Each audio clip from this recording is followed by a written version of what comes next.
The next episode, In or Out, explains that Jem and Gemma have been using the Ranger equipment to wage their own campaign against Venjix while on the outside. Although we don't learn how they've managed to survive without food and water and stuff. They also apparently told Dr. K that it's kind of rude of her to keep referring to the Rangers by their colors and not by, their names. And so, as your mentor... Mentor? How can you be our mentor? Aren't we all older than you? As your mentor... Jem and Gemma are shown as pretty headstrong in these episodes. After an attack on the oxygen recycler for the city causes it to be severely damaged, Colonel Truman wants to increase power to the energy shield while it's being repaired, but the two want to launch an offensive against the nearby Venjix base instead. What are you two trying to do exactly? We're trying. To win! Why? What are you trying? To do, Colonel? I can see both sides of it, actually. They're more vulnerable now than ever, and an attack may provoke an even larger response by Venjix while they're still struggling to hold on. However, Corinth is always at risk. Venjix is not going to leave the city alone. This is the halfway point of the series. He's going to keep attacking and escalating anyway. If they ever want to retake the Earth, they need to go on the offensive. Mind you, it turns out to be a plot by Venjix to drain the remaining oxygen and suffocate everyone, but the point still stands. Anyway, in Prisoners, Jem and Gemma want to start looking for Venjix's palace, choosing a few targets to start searching. The first is a factory where human prisoners are being forced to build grinders, and the two reveal they were kept there for a while. Dylan overhears Jem and Gemma humming the tune from his pocket watch and reveal they heard it in the factory. A girl in the cell next to theirs was always humming it, and what's more, that it was from a family heirloom held by her brother. No one in the prison used their real name for some reason, but Jem and Gemma reveal that she was blind, just like the girl from Dylan's dream. And the reason I'm telling you this and not letting the exposition speak it is because, well, Jem and Gemma's speech thing when they finish each other's sentences has gotten a wee bit irritating. It's cute in small doses, but you add in their extroverted personalities and how oddly excitable they are, and it comes across very creepy and awkward. Then there's what they say after Dylan says they have to rescue his sister. We were Planning to just... vaporize the whole thing from suborbit. And kill all the prisoners? Ziggy and Dylan head out to go to the factory, not wanting to risk the others after what happened the last time they went chasing after Dylan's past. However, Summer soon chases after them too. The three disguise themselves as prisoners and enter the factory, Ziggy creating a distraction while the other two go into a control room to find the records on the prisoners. Dylan is able to read the fast-moving text thanks to his enhanced skills, but an attack by grinders stops him before he can read her information. Thanks to a shadow puppet distraction by Ziggy, the three escape back to the city. They quickly realize they have to return to the factory again, though, since Summer reveals that they're not just building grinders there, but a doomsday vehicle with enough firepower to utterly destroy Corinth. In the following episode, Belly of the Beast, we thankfully have everyone getting together and pointing out to Jem and Gemma that they can't just blow up the factory while there are still so many civilians inside of it. Dr. K's projections indicate that the doomsday vehicle will be online in 41 hours, and once it's launched, they won't ever have enough firepower to take it out. And for once, they actually point out the plot hole. Even if we succeed at destroying this doomsday vehicle,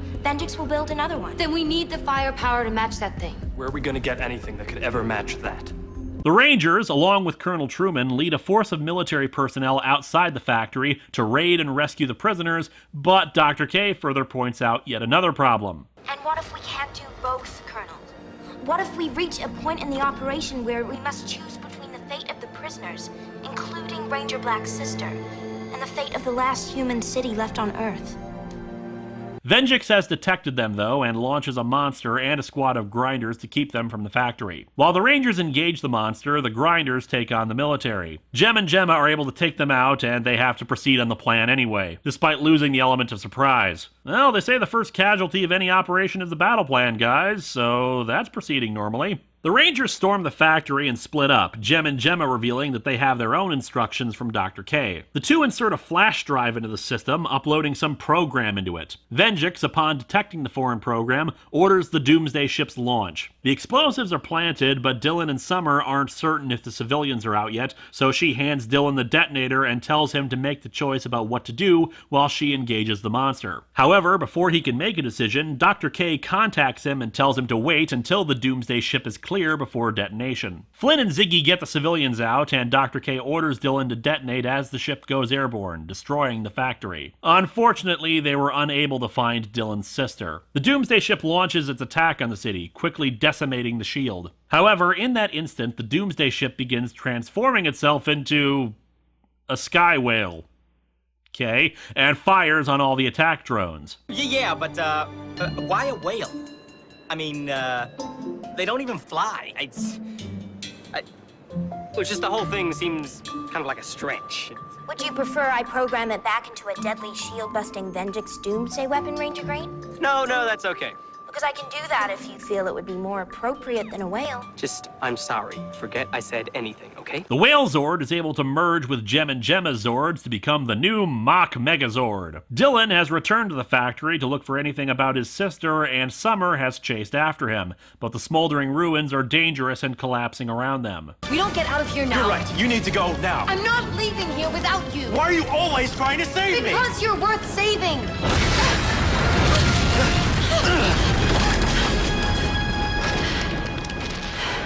Looks like neither of us is leaving.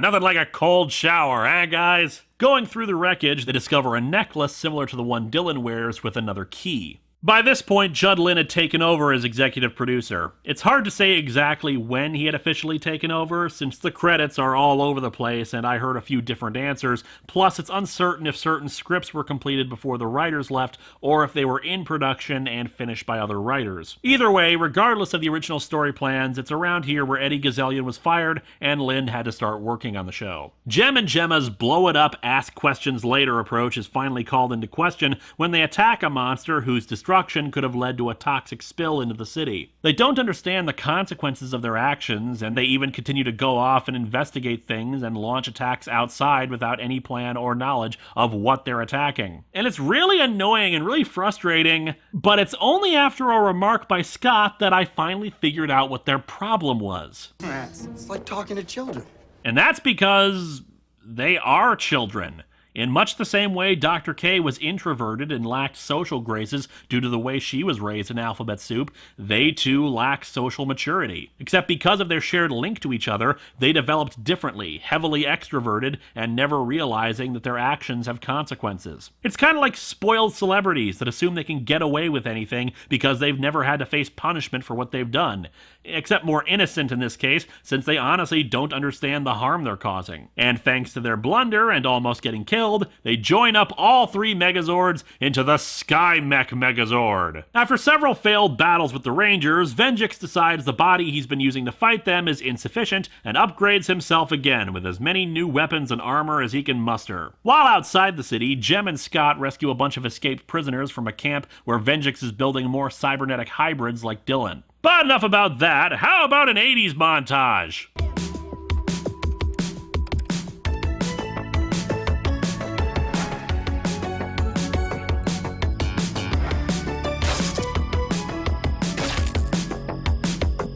I didn't even have to add in the music that sounds like Take On Me. That was already in there. You'll notice I haven't really said much on the villain front. That's because there's not much to say. There isn't a lot of internal squabbles or politics among the villains beyond them just not getting along, particularly with Tenaya due to her arrogance and her snarkiness with her more independent programming. That changes with the arrival of Kilobyte, Venjix's best general, until he was thought destroyed. He's only just now returned after walking for 4,000 miles. During a battle with the Rangers, Tenaya had the chance to kill Summer and Gemma, but Kilobyte shoots her due to a squabble they had earlier. When he reports into Venjix that she failed in her latest mission, she overhears what they say. Her programming may need an upgrade. She doesn't know the truth about does she? No. And I want to keep it that way. Oh, and by the way, during that battle, Summer decided to use the weather control systems of the domed city to help them in the fight. Initiate Operation City Storm. Roger that.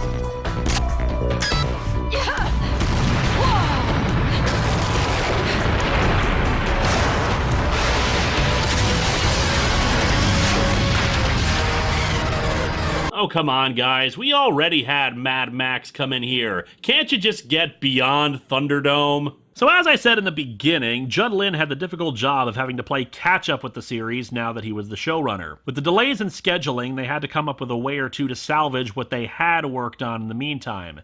And that brings us to the very bizarre episode and action.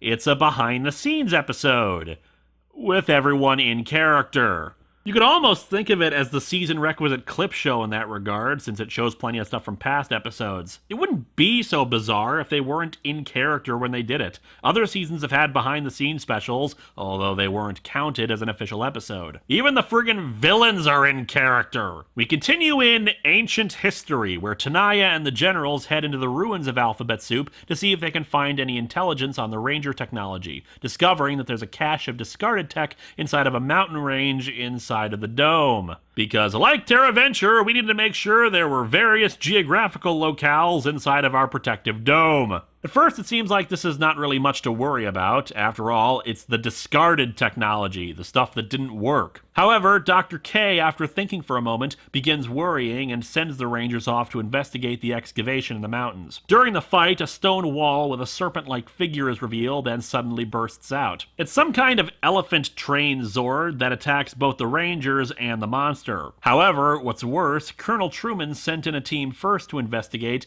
and the military recovered a laptop. The laptop that Dr. K used to create Venjix. And naturally, the busted hard drive has visual records of her openly discussing teaching it how to infiltrate military computers and developing the Ranger technology. Dr. K, in the meantime, explains that what they encountered was the Paleozord, an early developed Zord for the project that they could never get to function properly due to the nature of its connection to the biofield. Yeah, I kind of skimmed over that. The Zords resemble animals because they're modeled after living creatures connected to the biofield, with some organic material inside of them. Not really enough to be considered alive or sapient, but still based on living beings. The military arrives to arrest Dr. K for treason, but... Hicks, secure the prisoner. I'm sorry to disappoint you, Colonel, but I had a feeling you might be dropping by. It's hard to trust the government after what I've seen. After what I've seen. It's a hologram. After what I've seen. Kona City, find her! After what I've seen. After the military leave, the Dr. K hologram resumes working. After what I've seen. Good, I thought he would never leave. Sorry, what are you? Yes, I'm a hologram, but I'm not a recording. That is so last century. She orders them to work on finding the Paleozord, since protecting the city is still their top priority. Colonel Truman manages to locate Dr. K, hiding in his own office, since all of the guards are out looking for her. He tries to arrest her, but soon sees the Rangers need her help during a battle. He then spots the picture of Marcus on his desk. We all do things in life we regret. But if we don't learn from them and move towards a brighter future, we pay twice. I've already paid more than most. I know. Can you help them? That's all I can do. With her help, they're able to take control of the Paleozord, which of course has its own Megazord configuration too. The story continues in Key to the Past. Tenaya, pissed that one of the generals, Shifter, had decided to throw his allegiance in with Kilobyte, sabotages his efforts to build a new body for Venjix and causes the body to attack Venjix's pillar thing. Angered by this mishap, Venjix banishes Shifter into the wasteland. Meanwhile, Dylan realizes the two keys on the necklaces he has are designed to fit together, and during a fight, Tenaya is damaged by some falling rubble. When I get damaged, it's just a simple repair. But when you get damaged, you bleed. When Dylan uses the combined keys on his pocket watch, it plays a new tune. The same one that Tenaya whistles. Dylan leaves the city, getting the attention of Tenaya, and she goes to investigate. My favorite song. Well, actually, my only song. Then you've never heard this one.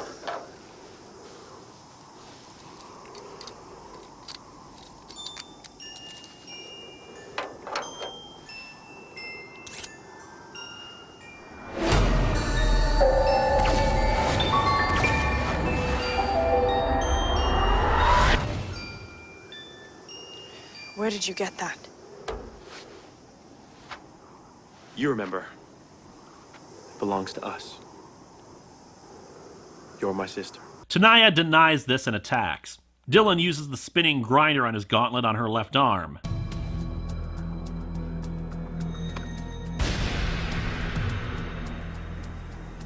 I'm bleeding.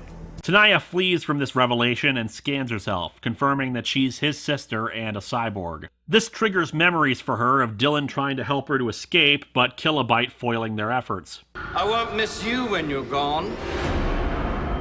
Who says I'm going anywhere? It's inevitable. From now on, every time you see your brother, the Black Ranger, the memories will stir. You'll experience love, compassion, sadness.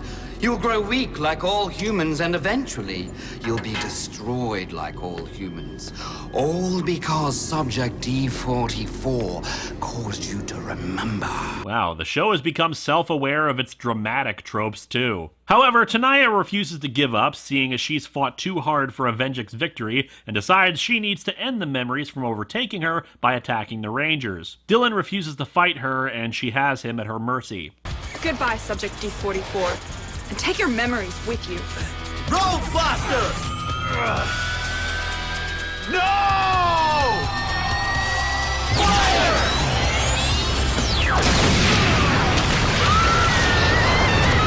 Dylan reveals to the others that she's his sister. Shifter, in the meanwhile, has taken the body he had constructed for Venjix and begins working on it himself, deciding that if he can't serve Venjix, he'll try to take over the world himself. Venjix orders Kilobyte to go with Tenaya and destroy Shifter, but Kilobyte informs him that Tenaya has regained her memories. Tenaya arrives at the command garage and says she wants to help destroy Venjix in the next episode, beyond a doubt. The others don't trust her, of course, but Dr. K reveals that the point is moot. Shifter's monster, when it briefly attacked in the previous episode, was able to scan the Megazords to such a degree that if it attacks again, it'll be able to take control of them. Thus, even if Tenaya is a spy, she wouldn't really accomplish much versus that capability. Then again, she could also be a backup plan or part of a larger scheme, but whatever. She offers to go back to Venjix's palace to retrieve the base codes for Shifter's robot, and you're probably already thinking the same thing I am. This is all sounding really familiar. It's pretty much plot point for plot point the same as Astronema being Corone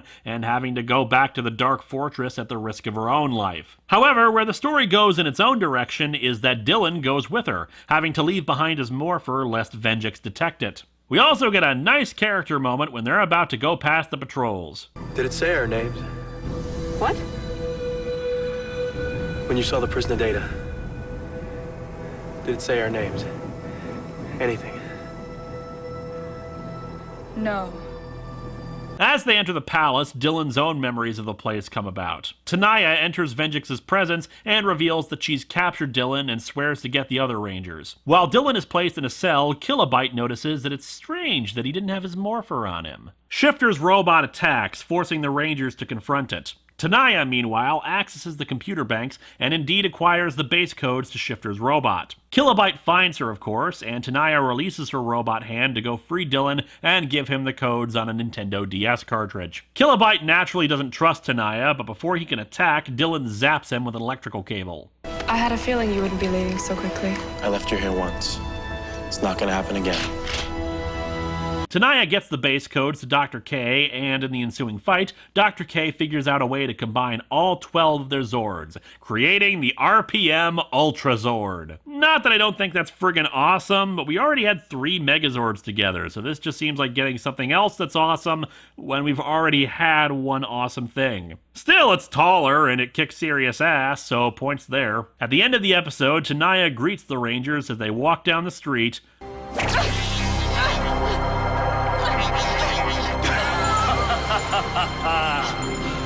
This is what happens to traitors.